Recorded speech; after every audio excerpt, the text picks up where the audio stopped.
RJD को main tension क्या है? तेजस्वी के सामने सबसे बड़ा कंपटीशन क्या है? युवा नेता है तेजस्वी, युवा नेता है कन्हैया।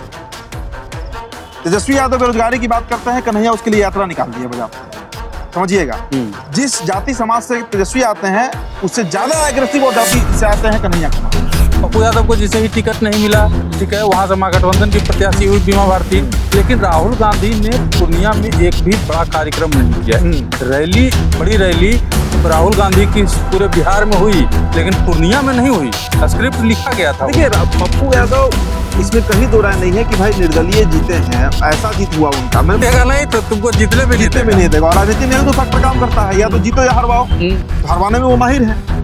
उसी तरीके से इस बार अपनी मौजूदगी दर्ज कराना कांग्रेस का प्रथम उद्देश्य। कांग्रेस पार्टी का उद्देश्य इस चुनाव में मेरे नजर में सत्ता में आना नहीं है, सीट जीतना नहीं है, एक बहुत हार्ड मैसेज बिहार पॉलिटिक्स में देना है, अपनी उपलब्धि जाहिर कराकर। 2020 में क्या हुआ चिराग पासवान के साथ? कितना सीट जीते चिराग पासवान? लेकिन भारतीय जनता पार्टी क्यों उनको 5 सीट दी?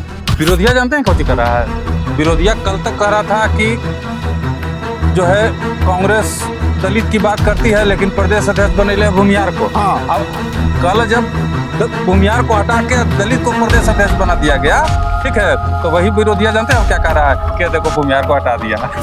पार्टी हर स्तर पर कमजोर होती चली गई। और अखिलेश सिंह के तो कार्यकाल में ऐसा हुआ कि प्रकोष्ठ तक नहीं बन पाया। मतलब पार्टी के अंदर कुछ हो ही नहीं रहा था गतिविधि। सदाकत आश्रम मतलब लगता था कि एकदम खंडहर में तब्दील हो रहा। विधानसभा में विधायक 19 हुए, लेकिन वो कुछ बोलने के लायक नहीं। देखिए, पिछले कुछ दिनों से कांग्रेस की गतिविधियों ने बिहार की राजनीति में एक भूचाल सा ला दिया है। पहले कृष्णा अल्लावरू जी आए, उसके बाद कन्हैया की एंट्री हुई। उन दोनों के आने के तुरंत बाद प्रदेश अध्यक्ष अखिलेश सिंह की छुट्टी हो गई। नए प्रदेश अध्यक्ष राजेश राम को जिम्मेदारी दी गई है। अब उसके बाद क्या क्या संभावनाएं हैं बदलने की, कांग्रेस में बदलाव की, महागठबंधन में बदलाव की, तमाम मुद्दों पर बात करने के लिए हमारे साथ पत्रकार हैं उदीप्त आर्यन जी। उदीप्त जी, सबसे पहले तो ये जानना चाहेंगे कि कृष्णा अल्लावरू की जो जोड़ी है, इन्होंने आते ही बिहार में जो है भूचाल ला दिया है, प्रदेश अध्यक्ष को खा गए। देखिए, प्रदेश अध्यक्ष को अचानक से कुछ नहीं हुआ है। मेरी समझ में अखिलेश सिंह के खिलाफ कांग्रेस पार्टी के अंदर लंबे समय से, करीब साल भर से एक माहौल बन रहा था। मुझे याद है कुंतल कृष्णन जो भी भाजपा के प्रवक्ता बन गए हैं, कांग्रेस पार्टी में उन्होंने करीब 20 साल अपना समय दिया। जब वो पार्टी छोड़े थे तो मैंने उनका साक्षात्कार भी किया था। उस समय से ही जो मेरा समझ हुआ, अखिलेश प्रसाद सिंह के खिलाफ माहौल बनने लगा था। और लोकसभा चुनाव में, खास करके लोकसभा चुनाव में, जिस तरीके से पप्पू यादव के साथ जो प्रकरण घटा, पहले लालू प्रसाद यादव ने तो जो किया वो तो बड़ा नैसर्गिक लगा, क्योंकि वो तो कॉम्पिटिटर मानते हैं। लेकिन अगर कोई इतना बड़ा जनधार वाला नेता कांग्रेस पार्टी में जाना चाह रहा है, अपनी पूरी पार्टी का विलय करवा दे रहा है, और उसके बावजूद उसे कांग्रेस के टिकट पर पूर्णिया नहीं लड़ाया गया, ये अपने आप में एक ऐसा संकेत था कि कहीं ना कहीं पार्टी के अंदर, मतलब होता है ना कि पार्टी हित से हटकर और ज्यादा फेवर आरजेडी को करना, ये चीज दिखने लगा था उस समय से। तो उस समय भी से अखिलेश सिंह पर सवाल उठा था। और आप बताइए हमको निशिकांत जी कि छोड़िए अखिलेश सिंह को, मदन मोहन झा को ही आप देख लीजिए। पिछले 10 साल 15 सालों में, या 2005 के बाद, सीधा सीधी कहिए 2005 के बाद कांग्रेस पार्टी के संगठन में क्या बदलाव आपको दिख रहा है? ना पार्टी मजबूत हो रही है, ना उसके जो वोटर थे, जो कैडर वोटर थे, ना वो जुड़ पाए उसके साथ। पार्टी हर स्तर पर कमजोर होती चली गई। और अखिलेश सिंह के तो कार्यकाल में ऐसा हुआ कि प्रकोष्ठ तक नहीं बन पाया। मतलब पार्टी के अंदर कुछ हो ही नहीं रहा था गतिविधि। सदाकत आश्रम मतलब लगता था कि एकदम खंडहर में तब्दील हो रहा था। विधानसभा में विधायक 19 हुए, लेकिन वो कुछ बोलने के लायक नहीं रहे। तो ये बहुत बड़ा सेटबैक कांग्रेस पार्टी के लिए लगातार लग रहा था। तो ऐसे में कन्हैया और कृष्णा अल्लावरू को ट्रायल के लिए भेजा गया। देखिए, इनका ये थर्मोमीटर है लालू यादव के पारा को नापने के लिए। लालू यादव का जो टेम्परेचर होता है ना, उसको मापने के लिए कृष्ण और कन्हैया की जोड़ी पटना आई है, बिहार आई है। और पहला ही इतना उबाल हो गया वो थर्मामीटर में कि एक जो सबसे मुख्य कड़ी थे कांग्रेस और लालू के बीच, जो मुख्य कड़ी थे, उसको ही पहले काटा गया।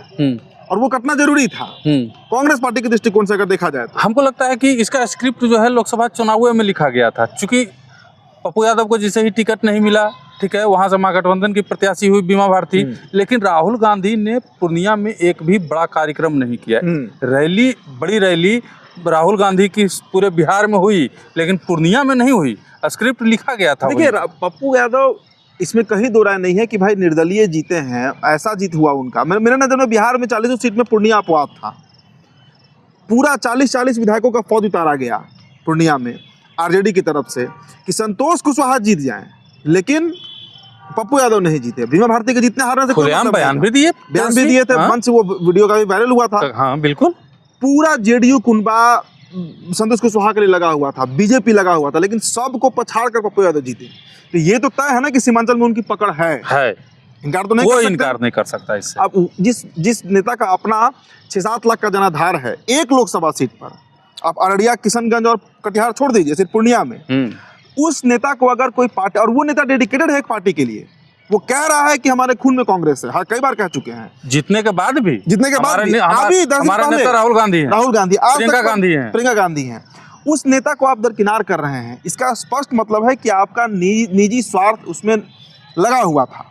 नहीं तो भाई अगर पप्पू यादव सर के नेता आज बीजेपी में आना चाहे तो बीजेपी उनको तुरंत लेगा।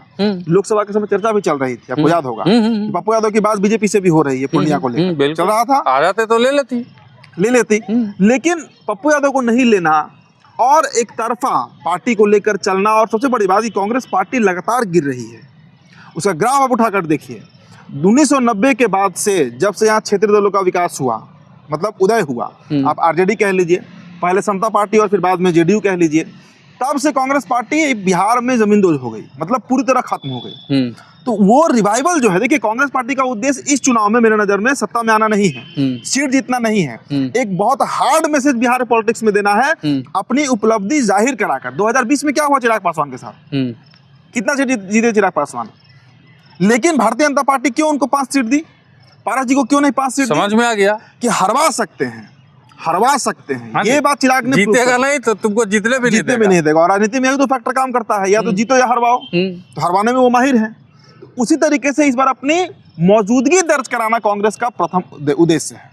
और जहां तक राजेश राम का बात है निशिकांत भाई, देखिए बिहार में जिस तरह पासवान पॉलिटिक्स चरम पे है ना, पासवान पॉलिटिक्स के बदौलत ही चिराग पासवान आज 5 सीट 5 सांसद बना लिए, केंद्र में मंत्री बन गए, पिताजी का घर वापस ले लिए, सारा चीज वापस उनको मिल गया, कार्यालय मिल गया। सिर्फ 5 निशान भी कुछ सुनते हैं मिल जाएगा। हाँ भाई, 5.3% वोट के बदौलत, और 5.25% वोट चमार जाति का है, रविदास जाति का है, जिस जाति से कुटुंबा से विधायक राजेश राम आते हैं, जो नए प्रदेश अध्यक्ष बनाए गए हैं।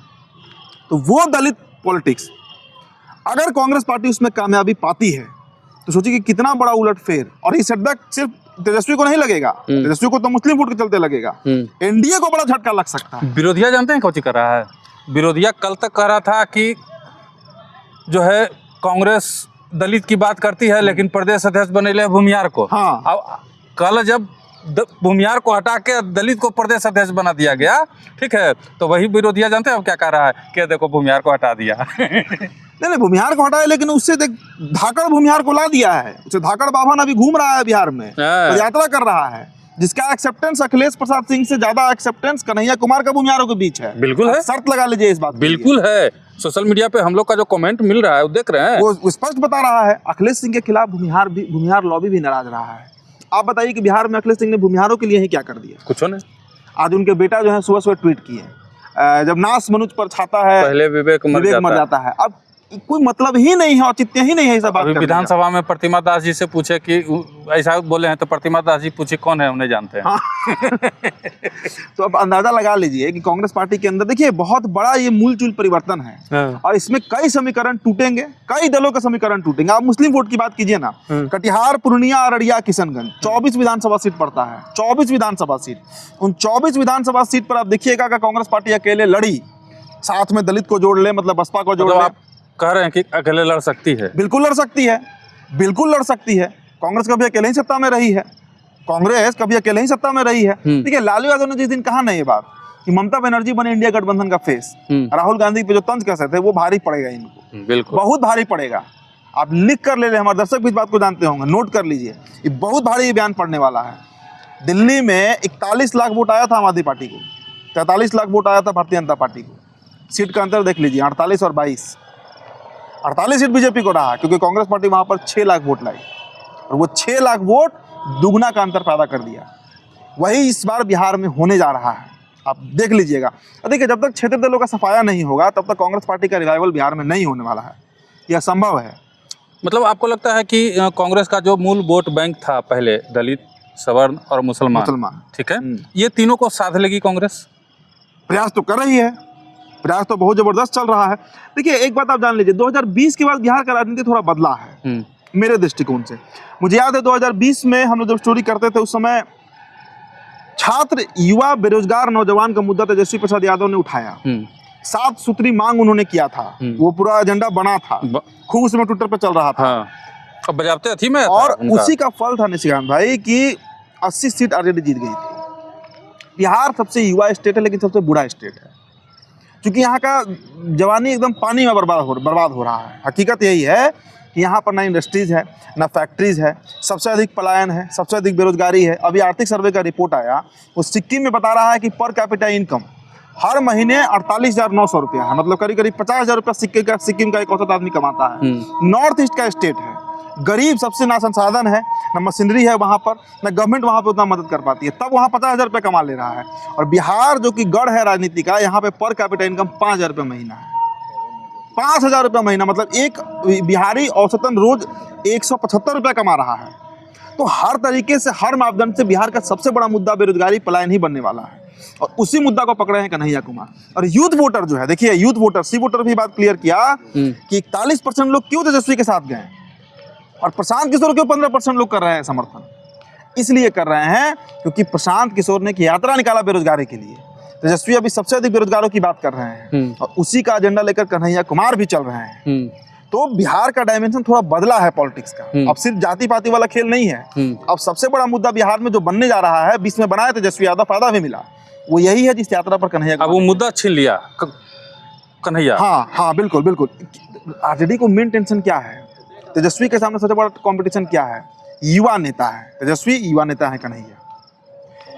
तेजस्वी यादव बेरोजगारी की बात करते हैं, कन्हैया उसके लिए यात्रा निकाल दी है बजाते, समझिएगा। जिस जाति समाज से तेजस्वी आते हैं उससे ज्यादा एग्रेसिव और जाति से आते हैं कन्हैया कुमार। पॉलिटिकली बहुत साबिक कास्ट है भूमिहार। बिल्कुल, एक हो जाएगा तो एक हो जाएगा, गर्दा उड़ाता है, तुरंत जनेऊ साथ में जुड़ जाता है। हाँ जी, है ना? हाँ भाई।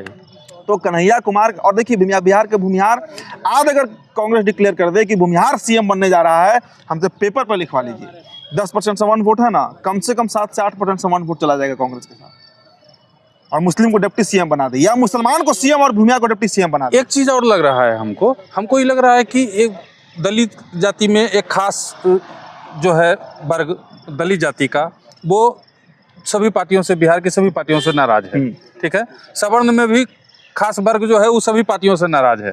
ठीक है, मजबूरी में वो मुस्लिम में भी एक खास वर्ग है जो सभी पार्टियों से नाराज है। सबके लिए सबसे मुफीद ऑप्शन जो है वो यही पार्टी कांग्रेस बनने जा रही है। क्योंकि देखिए कांग्रेस का जड़ इतना मजबूत है ना कि थोड़ा सा पानी डालेंगे तो फिर से पौधा लहलहा जाएगा। इतनी कमजोर कांग्रेस पार्टी नहीं है। ठीक है, समय का, काल चक्कर का होता है। कांग्रेस पार्टी का एक बुरा दौर आया 2014 के बाद। उठान और पतन सबका आता है। बीजेपी ने भी बहुत बुरा दौर देखा, चरम पे है। तो कांग्रेस पार्टी का उत्थान हो जाएगा अगर ये समीकरण सध गया बिहार में, बीडीएम, ब्राह्मण, दलित और मुस्लिम। एकदम नोट कर लीजिए इस बात को। और उसी मिशन पर राहुल गांधी लगे हुए हैं। और पार्टी बोले ना बोले, आरजेडी मजाक उड़ाए, व्यंग करे, बीजेपी कुछ भी बोले, हकीकत यही है कि कांग्रेस पार्टी रिवाइव कर रही है। एक चीज और हमको ये लग रहा है कि राहुल गांधी जो है 2025 विधानसभा देखिए नहीं रहे हैं, उनका नजर 2029 लोकसभा, बिल्कुल, और 2030 का विधानसभा है। हाँ, उसके आगे की मैंने क्या कहा कि सीट जितना उद्देश्य ही नहीं है कांग्रेस पार्टी। हाँ, उनका उद्देश्य है पार्टी को रिफॉर्म करना, रिवाइव कराना। हाँ, बिहार में जो मृत प्राय पार्टी है उसमें जान फूंकना, और इसीलिए यात्रा निकाली गई है। देखिए, हम दर्शकों को बता दें कि हमारा प्रयास रहेगा कि 2-3 दिन में हम लोग ग्राउंड पर जाएं और अपने माध्यम से दिखाने का प्रयास करें कि सही में यात्रा का स्वरूप क्या बन रहा है। क्या सच में वो भीड़ जो दिख रही है सोशल मीडिया पर वो वास्तविक है, या सिर्फ यूथ कांग्रेस से कार्यकर्ता है? क्या सच में जो युवा तबका है वो कन्हैया से जुड़ रहा है? दिखाने का हम जरूर प्रयास करेंगे। कृष्णा लबरू जी से भी बात करने की कोशिश करेंगे, साथ ही साथ कन्हैया जी से भी बात करने की कोशिश करेंगे कि उनकी इच्छा क्या है। ठीक है, और तब तक बने रहिए हमारे साथ, देखते रहिए